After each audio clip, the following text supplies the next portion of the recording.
बिस्मिल्लाहिर्रहमानिर्रहीम अस्सलाम वालेकुम स्टूडेंट्स, वेलकम करता हूँ आपके अपने चैनल के पीके नर्स में। जैसे कि आप लोग जानते हैं, हमने स्टार्ट किया फंडामेंटल ऑफ नर्सिंग का पहला यूनिट नर्सिंग प्रोसेस, और हमने ऑलरेडी पार्ट नंबर 1 और पार्ट नंबर 2 में तकरीबन 32 तक स्लाइड कवर की है। अगर आपने वो वीडियोज़ ना देखे हो तो आप लोगों को डिस्क्रिप्शन में लिंक मिल जाएगा। और आज हम कंटिन्यू करने वाले हैं पार्ट नंबर 3 में, और वो भी कंपोनेंट ऑफ नर्सिंग डायग्नोसिस से। जी हाँ, और इसमें हम तकरीबन 17-18 स्लाइड कवर करने वाले हैं, और पार्ट नंबर 4 हमारा लास्ट पार्ट होगा इस चैप्टर का, और हमारा चैप्टर इंशाल्लाह कवर हो जाएगा। तो आइए वीडियो को स्टार्ट कर लेते हैं components of the nursing diagnosis से।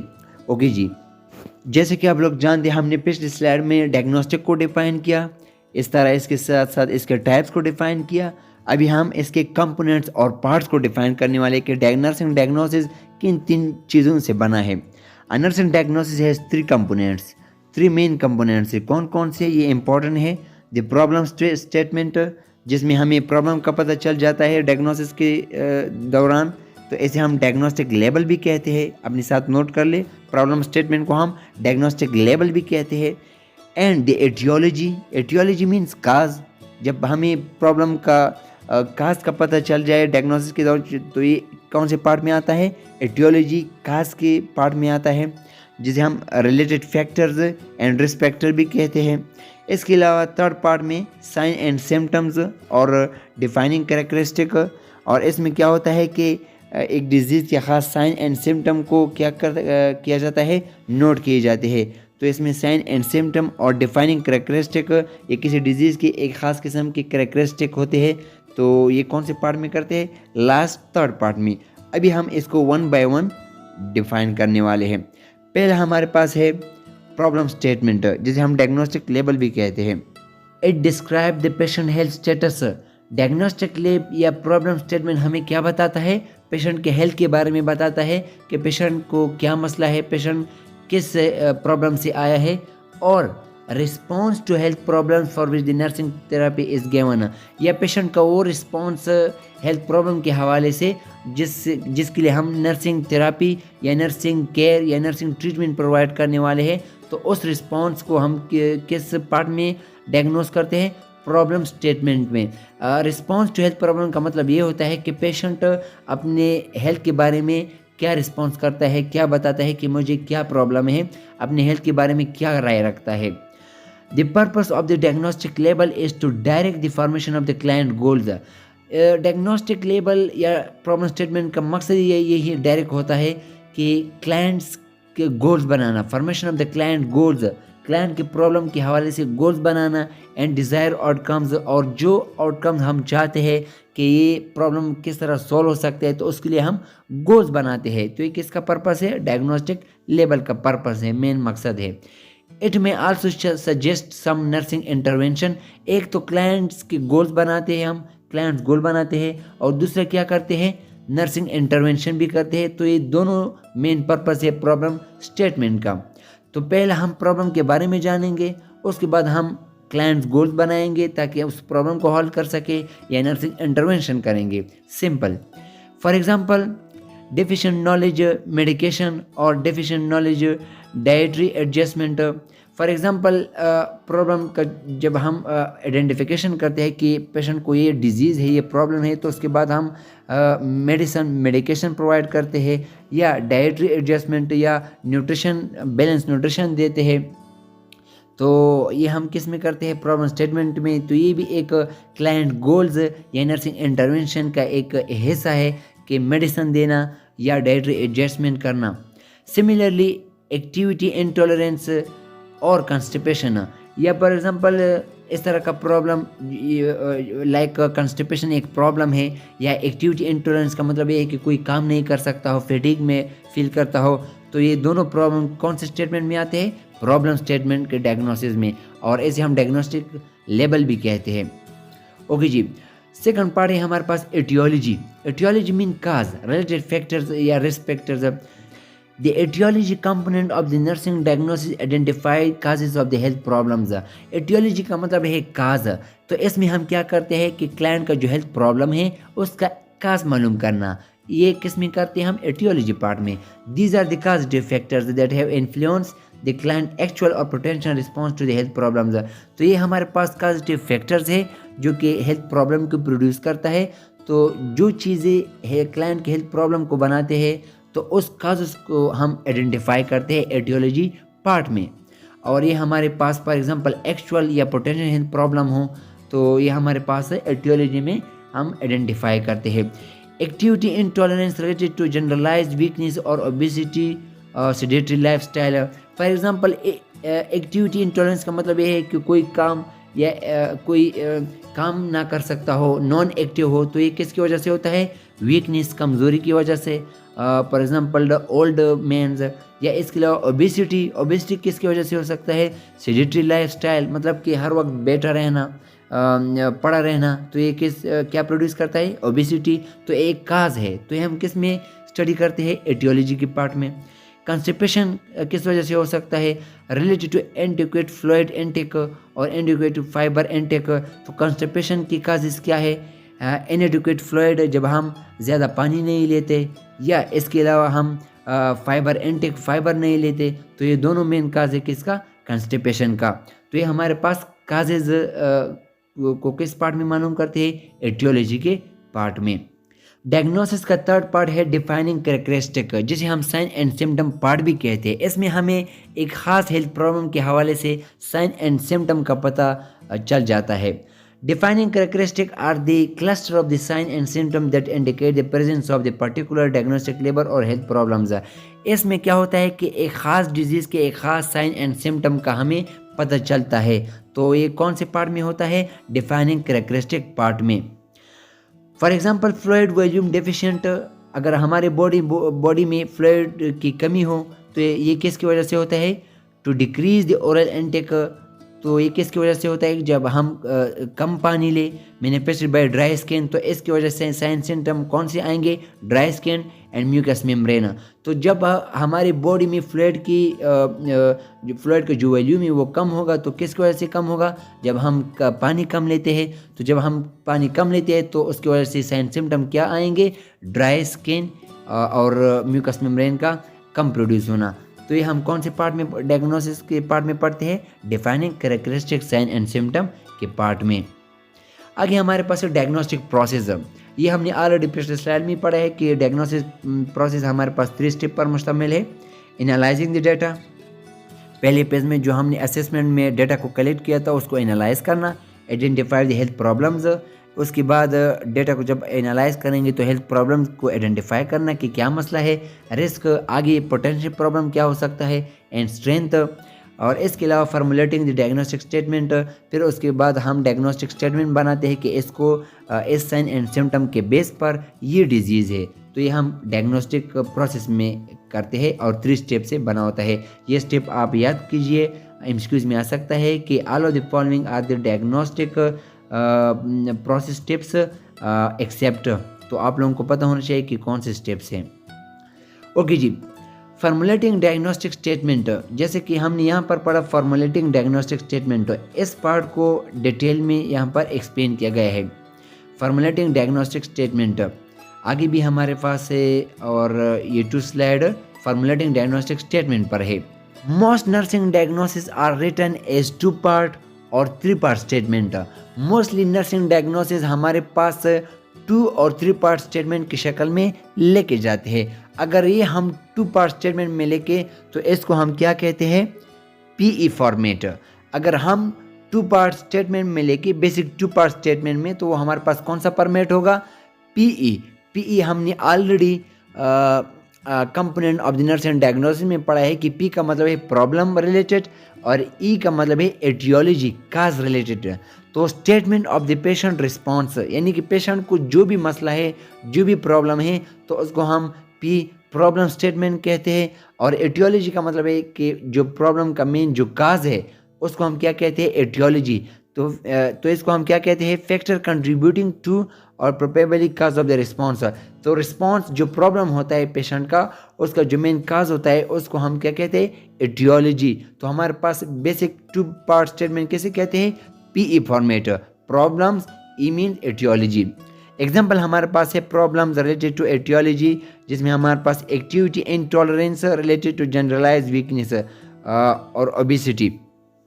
तो जब एक बंदा इनएक्टिव होता है, एक्टिविटी इंटॉलरेंस एक्टिविटी नहीं कर सकता, तो उसका यही प्रॉब्लम हुआ कि वो इनएक्टिव है, एक्टिविटी इंटॉलरेंस पेशेंट है। और इसका काज क्या होता है? वीकनेस और ओबेसिटी। वो तो या वीक होगा या ओबेस होगा, यानी कि उसका वेट ज़्यादा होगा। तो इसका मतलब ये होता है कि हमने क्या किया, डायग्नोसिस स्टेटमेंट को हमने पीई फॉर्मेट में लिखा, यानी कि प्रॉब्लम्स एंड एटियोलॉजी। आगे हमारे पास है बेसिक 3 पार्ट स्टेटमेंट। वही स्टेटमेंट है, लेकिन इसमें एक चीज़ को और ऐड किया गया है, जिसे हम साइन एंड सिम्टम कहते हैं। ये भी हमने ऑलरेडी पिछले component of the nursing diagnosis में पढ़ा है। आइए दोबारा पढ़ते हैं। It is also called PES format. P मतलब प्रॉब्लम्स, यानी statement of the patient response, patient को जो भी मसला है। Etiology means factors contributing to और प्रोबेबली काज द रिस्पॉन्स, जो प्रॉब्लम का जो मेन काज होता है उसको हम एटियोलॉजी कहते हैं। इसका मतलब वो ये हुआ कि PE और S हमारे पास साइन एंड सिम्टम लास्ट वाला पार्ट है। Defining the characteristic evidence by the client, जो भी क्लाइंट अपने बारे में कहे कि मुझे ये साइन एंड सिम्टम, ये मसला है, तो उसको हम साइन एंड सिम्टम कहते हैं। Example problem related to etiology is evidence by the sign and symptoms, यानी कि एक प्रॉब्लम, एक पेशेंट को एक प्रॉब्लम है तो उसका एक एटियोलॉजी इस काज भी होगा और उसके एक ख़ास किस्म के साइन एंड सिम्टम भी होंगे। एग्जाम्पल वही है कि एक्टिविटी इंटॉलरेंस, एक patient activity intolerance non active है, कोई एक्टिविटी नहीं कर सकता। तो रिलेटेड टू जनरलाइज वीकनेस है, तो इसका मतलब ये हुआ खास क्या है कि वीकनेस, वीक है। एविडेंस बाय फैटिग, तो एविडेंस साइन एंड सिम्टम क्या होंगे? फैटिग, बहुत ही जल्दी पेशेंट थकता होगा, तो इसको हम कहते हैं साइन एंड सिम्टम्स। तो हमने 2 फॉर्मेट पढ़े। हमने एक फॉर्मेट पढ़ा PE फॉर्मेट, प्रॉब्लम एटियोलॉजी, और दूसरा फॉर्मेट हमने 3 पार्ट स्टेटमेंट हमने पढ़ा PES, प्रॉब्लम्स और etiology and sign and symptoms. Nursing diagnosis और मेडिकल डायग्नोसिस में मेनली क्या डिफरेंस है? It is a statement of the nursing judgment and refer to a condition that nurses are license to treat. इसमें एक nurse, एक register, एक licence nurse nursing judgement करता है, यानी कि क्लाइंट का डायग्नोसिस करता है कि क्लाइंट को क्या प्रॉब्लम है। लेकिन मेडिकल डायग्नोसिस में क्या होता है, एक फिजिशियन क्या करता है, डायग्नोसिस करता है, और फिजिशियन ही ट्रीटमेंट दे सकता है पेशेंट को। It is the statement of the nursing judgment. Nursing diagnosis में नर्सिंग जजमेंट होता है। नर्स एक नर्सिंग जजमेंट करता है, क्रिटिकल थिंकिंग करता है और डिसीजन लेता है कि इसको ये प्रॉब्लम है। लेकिन मेडिकल डायग्नोसिस में it is a statement of the medical judgment. इसमें मेडिकल जजमेंट किया जाता है और कौन करता है? फिजिशियन। लेकिन इन दोनों में मेनली फ़र्क क्या है? फ़र्क लास्ट पॉइंट में एक्सप्लेन किया गया है। It describes a patient physical, socio cultural, psychological and spiritual response to illness और हेल्थ प्रॉब्लम्स। इसमें नर्सिंग डायग्नोसिस में एक नर्स पेशेंट का क्या डायग्नोसिस कर सकता है? इसकी physical movement, physical activity and socio cultural, psychological, mind के लेवल पर, स्पिरिचुअल। तो ये सारे प्रॉब्लम कौन डायग्नोस करता है? नर्स करता है। लेकिन मेडिकल डायग्नोसिस में नाम से ज़ाहिर होता है कि डिजीज़ प्रोसेस होता है, यानी कि एक ख़ास डिजीज़ का डायग्नोस किया जाता है। It describe a patient specific pathophysiology, patient की स्पेसिफिक पैथोफिजियोलॉजी चेक की जाती है। रिस्पॉन्स टू इलनेस, जो भी हेल्थ में जो डिजीज़ होता है उसका प्रॉपर डायग्नोस किया जाता है। तो ये मेडिकल डायग्नोसिस होता है। आगे हमारे पास मज़ीद डिफ्रेंशिएट किया गया है। These responses varies among the individuals। Nursing diagnosis में हर एक क्लाइंट का अपना अपना रिस्पॉन्स होता है, या client to client nursing diagnosis change हो सकते हैं। फॉर एग्जांपल फेवर किसी को कम ज़्यादा हो सकता है, पेन किसी को कम ज़्यादा हो सकता है, ब्रीथिंग प्रॉब्लम या एक्टिविटी इंटॉलरेंस, तो चेंज होता है person to person nursing diagnosis. लेकिन मेडिकल डायग्नोसिस में ये नहीं होता, बल्कि इसमें fairly uniform from one client to another. अगर एक पेशेंट में अस्थमा पाया गया और दूसरे में भी पाया गया तो डिजीज़ सेम होगा, कोई चेंजेस नहीं होगा। अगर किसी को हार्ट डिजीज़ है तो अगर दूसरे में भी हार्ट डिजीज़ है तो सेम डिजीज़ कंसिडर किया जाएगा। तो इसमें चूँकि हम डिजीज़ स्टडी करते हैं तो डिजीज़ सेम रहेगा। The patient nursing diagnosis change as the client response change. तो वक्त के साथ साथ अगर क्लाइंट का रिस्पॉन्स टुवर्ड प्रॉब्लम चेंज होता है तो नर्सिंग डायग्नोसिस भी चेंज होता है, लेकिन the patient medical diagnosis remain the same for long is the disease present. लेकिन मेडिकल डायग्नोसिस में अगर एक पेशेंट को डिजीज़ है अस्थमा का या कोई दूसरा डिजीज़ है, टीबी डिजीज़ है, तो सेम कंसिडर किया जाएगा। तो इसमें डायग्नोसिस चेंज नहीं होती बल्कि रिमेन सेम होती है। Nursing diagnosis related to the nurse independent functions. इसमें नर्सिंग डायग्नोसिस में नर्स क्या होता है, इंडिपेंडेंटली काम करता है, यानी कि अगर फीवर ज़्यादा होता है तो फिर हम स्पॉन्जिंग का इस्तेमाल कर लेते हैं, अगर स्पॉन्जिंग से कम ना हुआ तो हम दूसरा तरीका अप्लाई कर लेते हैं। लेकिन इस तरह अगर आपने पेन को कम करना है तो आप मसाज भी नर्स मसाज भी प्रोवाइड कर सकता है, या इसके अलावा दूसरे भी तरीके हैं। लेकिन मतलब ये है कि नर्स इंडिपेंडेंटली काम कर सकता है। लेकिन मेडिकल डायग्नोसिस में nurses are obligate to carry and और फिजिशियन प्रिस्क्राइब ट्रीटमेंट। इसमें नर्स इंडिपेंडेंटली काम नहीं कर सकता, बल्कि जो भी फिजिशियन ऑर्डर दे, डॉक्टर ऑर्डर दे कि ये प्रिस्क्राइब मेडिसिन आपने इस वक्त पर देने हैं, तो आपने डिजीज़ के अगेंस्ट वो मेडिसिन पूरा का पूरा मेडिसिन आपने वक्त के साथ देना होता है। फॉर एग्जांपल 500 mg अगर डॉक्टर ने प्रिस्क्राइब किया है पैरासीटामोल फीवर के लिए, तो आपने 500 mg ही देना है। तो इसका मतलब ये हुआ कि मेडिकल डायग्नोसिस में नर्स डिपेंडेंट होता है और नर्सिंग डायग्नोसिस में नर्स इंडिपेंडेंट होता है। ये दोनों पॉइंट आप लोगों ने याद रखने हैं। नर्सिंग डायग्नोसिस के एग्जांपल क्या है, इनइफेक्टिव ब्रीथिंग, अगर किसी को ब्रीथिंग प्रॉब्लम है, या एक्यूट इंटॉलरेंस नॉन एक्टिव है, या एक्यूट पेन है, या डिस्टर्ब बॉडी इमेज है, तो ये नर्सिंग डायग्नोसिस एक नर्स का काम होता है डायग्नोस करना। लेकिन मेडिकल डायग्नोसिस में अस्थमा एक डिजीज़ है, सेम है, जिस भी पेशेंट को है ये डिजीज़ तो ये सेम रहेगा। सेरेब्रोवास्कुलर एक्सीडेंट, इसके अलावा अपेंडिसाइटिस या एम्प्यूटेशन में हम क्या करते हैं, एक ऑर्गन को कंप्लीट काटते हैं कैंसर की वजह से, अगर हैंड हो या दूसरा फिंगर हो, तो एम्प्यूटेशन प्रोसेस इसको कहते हैं। तो इसका मतलब ये है कि मेडिकल डायग्नोसिस में डिजीज़ आ जाते हैं और नर्सिंग डायग्नोसिस में सिंपली से दूसरे जो हमने एग्जांपल में पढ़े acute pain, body image, ineffective breathing pain, ये हमारे पास नर्सिंग डायग्नोसिस में आते हैं। और इसमें नर्स क्या होता है, इंडिपेंडेंट होता है। मेडिकल डायग्नोसिस में नर्स डिपेंड होता है किस पर, फिजिशियंस पर। ओके जी, अभी हम पढ़ने वाले हैं नर्सिंग प्रोसेस के थर्ड पार्ट प्लानिंग को, और इसके बाद implementation and evaluation last 2 part रहते हैं नर्सिंग प्रोसेस के। तो आइए पढ़ते हैं what is planning. Planning is a third page of the nursing process. Nursing process का थर्ड पेज है, और in which the nurse and the client develop the client goals, desire outcomes and nursing strategies है। तो इसमें क्या किया जाता है कि नर्स और क्लाइंट गोल्स बनाता है कि किस तरह क्लाइंट की प्रॉब्लम को सॉल्व किया जाए, और जो भी हम चाहते हैं कि हमें ये आउटकम आए कि प्रॉब्लम को सॉल्व किया जाए, तो उसको हम प्लान करते हैं, नर्सिंग स्ट्रेटजी बनाते हैं टू प्रिवेंट कर सके, रिड्यूस और alleviate alleviate the client health problems, कि हम एलिवेट कम करें और रिड्यूस करें, प्रिवेंट करें किसको, क्लाइंट हेल्थ प्रॉब्लम को। तो ये प्लानिंग हम इसलिए करते हैं। It is the process of the formulating the client goals. इसमें हम क्लाइंट गोल्स को फॉर्मुलेट करते हैं, बनाते हैं। And designing the nursing intervention, हम इसमें नर्सिंग इंटरवेंशन को कि हम इस तरह एक्शन लेंगे और इस तरह ये ट्रीटमेंट ये प्रॉब्लम सॉल्व किया जा सकता है। Required to prevent, reduce the eliminate the client health problems, जिसका मकसद ये होता है कि हम प्रिवेंट, रिड्यूस और एलिमिनेट ख़त्म करें क्लाइंट के हेल्थ प्रॉब्लम को। तो इसलिए हम प्लानिंग करते हैं और इंटरवेंशन करते हैं। Planning involve decision making and problem solving. Problem में 2 चीज़ें हैं, डिसीजन मेकिंग, डिसीजन लेना क्रिटिकल बेस पर, और प्रॉब्लम को सॉल्व करना। तो ये हमारा प्लानिंग का मेन मकसद होता है। टाइप्स ऑफ द प्लानिंग, नाम से ज़ाहिर होता है इनिशियल प्लानिंग, जो हम इनिशियल बेस पर करते हैं, यानी कि फर्स्ट जो प्लानिंग हम करते हैं इसको हम इनिशियल प्लानिंग कहते हैं। Planning which is done after the initial assessment, वो प्लानिंग जो कि इनिशियल असेसमेंट के बाद किया जाता है इसको हम इनिशियल प्लानिंग कहते हैं। The nurse who perform the admission assessment, वो नर्स जो एडमिशन असेसमेंट करता है, यानी कि पहली बार जो असेसमेंट किया जाता है क्लाइंट का, वही nurse usually develop the initial comprehensive the plan of care. तो वही नर्स प्लानिंग भी करता है कि इसका प्रॉब्लम किस तरह ठीक हो सकता है, तो इसको हम इनिशियल प्लानिंग कहते हैं।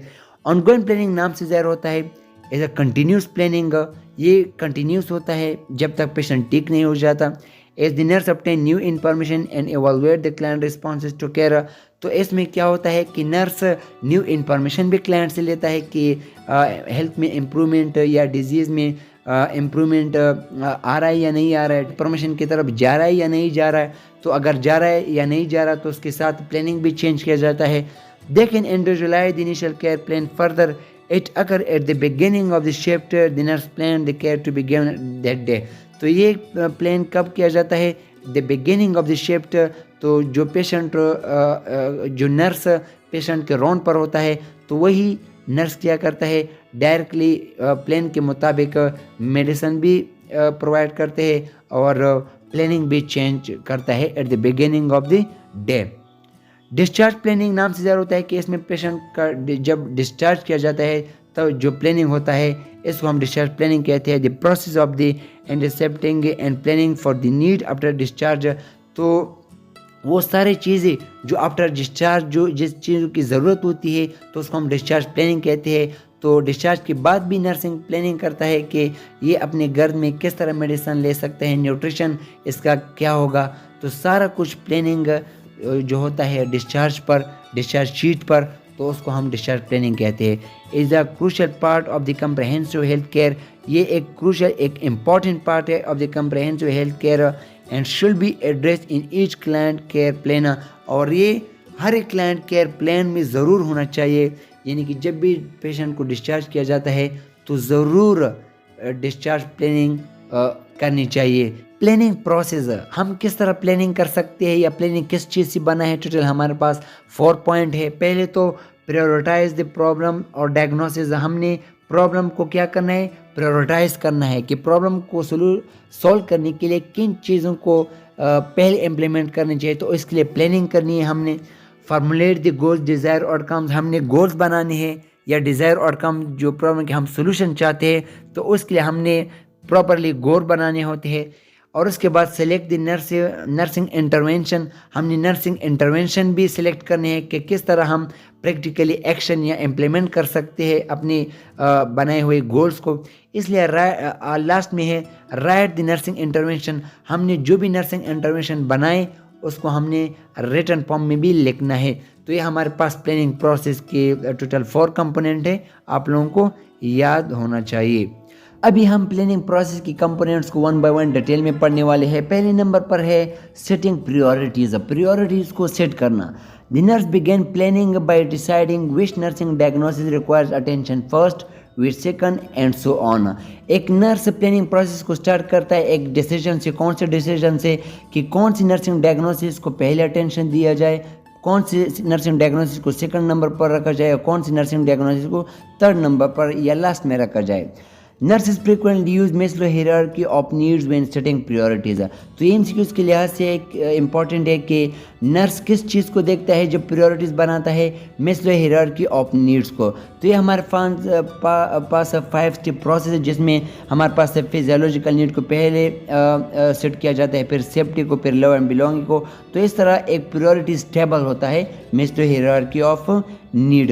एग्जाम्पल हमारे पास क्या है इसका? In this physiological need such is air, food and water are the basic to life. For example physiological need जो हमारे होते हैं वो बेसिक होते हैं, जिसमें हमारे पास breathing, air, food and water basic होती है लाइफ में। And receive high priority than the need for the security और एक्टिविटी।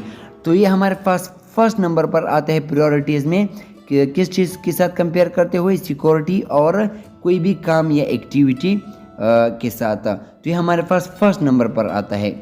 तो जब भी नर्स प्रायोरिटीज़ बनाता है तो उस किस चीज़ को देखता है? Maslow hierarchy ऑफ नीड्स को। तो ये हमारे पास Maslow hierarchy ऑफ नीड्स का एक टेबल है 5 जिसमें 5 स्टेप इन्वॉल्व है।